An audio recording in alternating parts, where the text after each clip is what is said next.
Hurricanes and global warming. Is there a connection? What impression do you get when you watch this report lead-in from NBC? As new storms brew in the Atlantic tonight, scientists studying the Earth's climate say we are experiencing stronger hurricanes in this century, a trend that's likely to continue. The impression NBC gives is that the storms being experienced at the time, back in 2005, were indeed linked to climate change, and they'll get worse. Unfortunately, the scientific paper the news report is based on doesn't exactly say that. And other papers that NBC doesn't mention most emphatically don't say that. So let's look at what the peer-reviewed literature says, because science is advanced through research, and research is written up in respected peer-reviewed journals, not the New York Times or NBC News. Tropical cyclones are called hurricanes in the North Atlantic and typhoons in most of the West Pacific. They get their energy from the warmth of the oceans, so as the oceans get warmer, the number of tropical cyclones increases.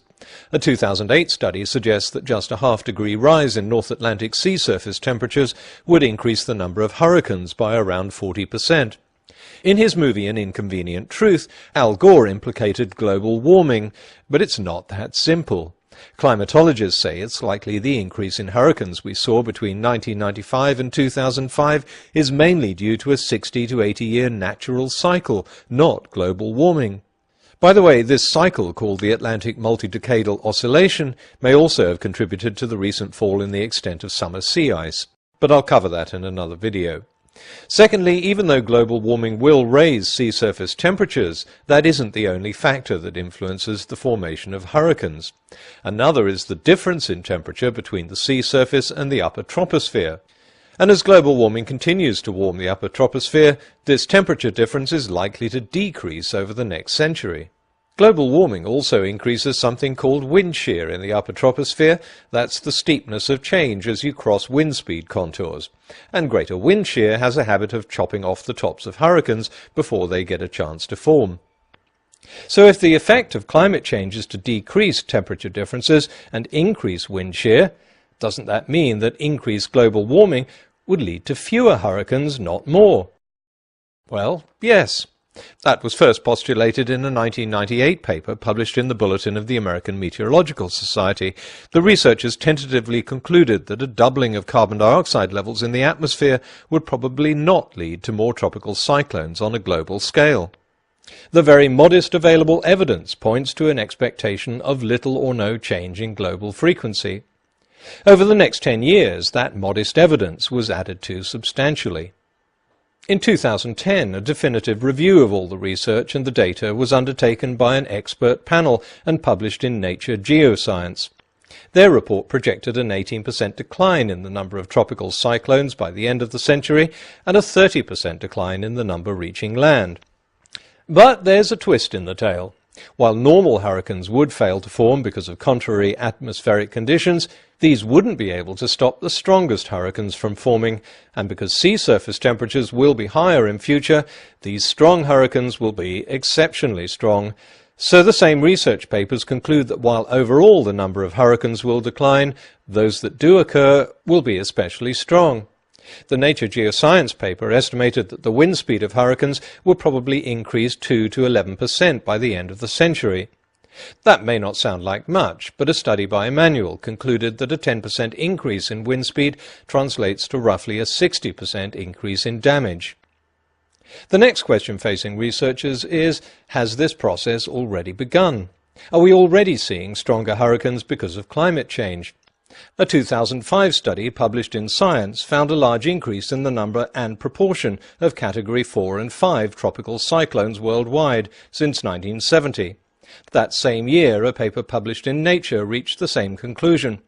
A 2006 study analyzed the cause of sea surface temperatures and found strong evidence that global warming is a factor. But it's impossible to discern with certainty how much current hurricane intensity might be due to global warming and how much is the result of natural variability. One thing all researchers agree on is that the length of the record is too short and the evidence too ambiguous to reach a firm conclusion. If this all sounds a bit complicated and messy, let me try to summarize. This is what most climatologists now agree on. There'll be fewer tropical cyclones because of global warming, but those storms that do make landfall will be more powerful. so there'll be more strong storms. We're currently in a phase of heightened hurricane activity because of a natural 60 to 80 year cycle that began around 1995. And here's the main area of uncertainty. There is evidence to suggest that recent hurricanes may have been stronger because of global warming, but this isn't conclusive. As I said at the start of this video, uncertainties like this don't make good headlines, and linking Hurricane Katrina to global warming, as some media did after the devastation of New Orleans, is speculative claptrap. But media outlets trying to debunk climate science also misunderstand the link, sometimes with laughable results.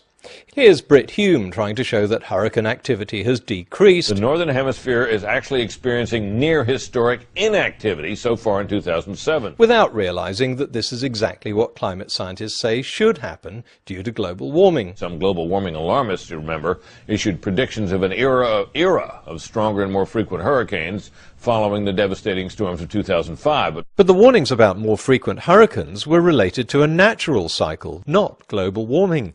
By twisting the figures to claim that we're seeing fewer hurricanes, Hume is debunking the natural cycle and suggesting that the effects predicted for global warming are already upon us. Has Fox News come under new management, or are its journalists so scientifically illiterate that they automatically try to undermine any scientific research and not recognize when it actually supports their editorial position? And Fox News wasn't the only one to get this hopelessly wrong. If conspiracy theorists read the scientific journals instead of internet chit-chat, they'd know that most research papers do not say that global warming equals more hurricanes. And we can't take the opposite extreme and say that because we have a few years of fewer hurricanes, that must be the effect of global warming. None of the models suggest that either. Let's move on to another popular assertion about the consequences of climate change. Tuvalu, only 16 feet above sea level at its highest point, is now in danger of becoming a modern-day Atlantis. There's fear that the area could disappear within 50 years if action isn't taken over climate change. The image we get from the media is that low-lying atolls are going to be drowned under rising seas, disappear, a modern-day Atlantis.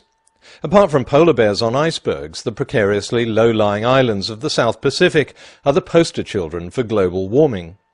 But there's no evidence these islands are going to be inundated, and what we know about how they form suggests they're more likely to do the opposite, grow bigger.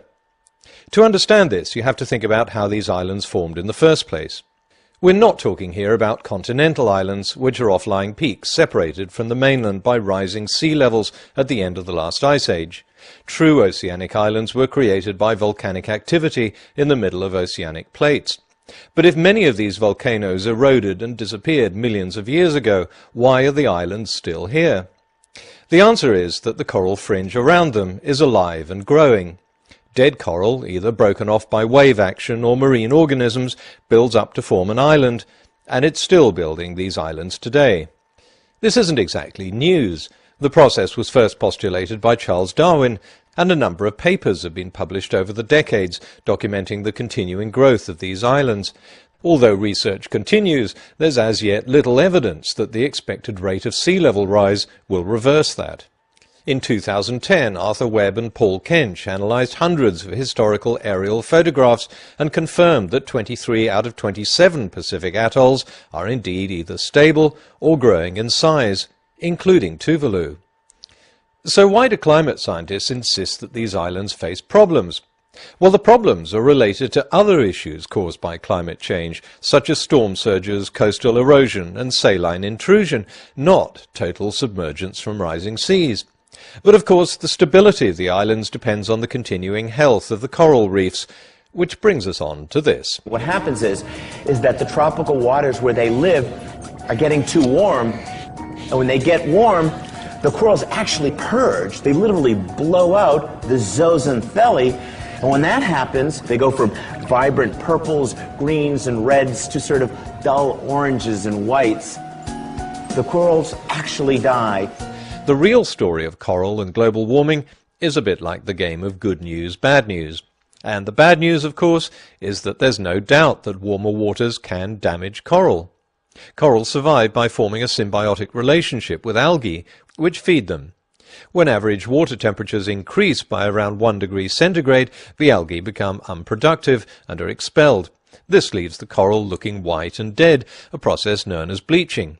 But it doesn't mean the coral is dead. It can recover as temperatures cool again. Well, that's the good news. The bad news is that several years of above-average temperatures make this bleaching permanent, and this has happened in parts of the Indian Ocean. Is there anything the coral can do to adapt? Well, one possibility is that they can change the type of algae they cohabit with to a type that will survive higher temperatures. In 2006, a study found that very few coral species can do this, but the methodology and the data used to get this result were questioned the following year by two other researchers. They concluded that a lot of coral species could change the type of algae they employ, so if they're right, we can chalk that up to good news. Even if coral do successfully switch to more heat-tolerant algae, known as type D, these can only survive temperatures up to 1.5 degrees higher. If water temperatures go any higher than that, researchers say no suitable algae can survive. Good news? Well, coral may indeed die out where they stand today, but they could grow instead in higher latitudes. What's the evidence? Well, about 6,000 years ago, the sea around Tokyo was 1.2 to 1.7 degrees warmer than it is today, and coral flourished. The bad news is that that success might not be replicated in the future. According to a report by the Pew Center, human activity in many coastal areas is now intense, and pollution and other factors may prevent coral from easily forming. But there's an even bigger reason, the fact that nullifies a lot of the good news about coral. It might be able to cope with the temperature of the water.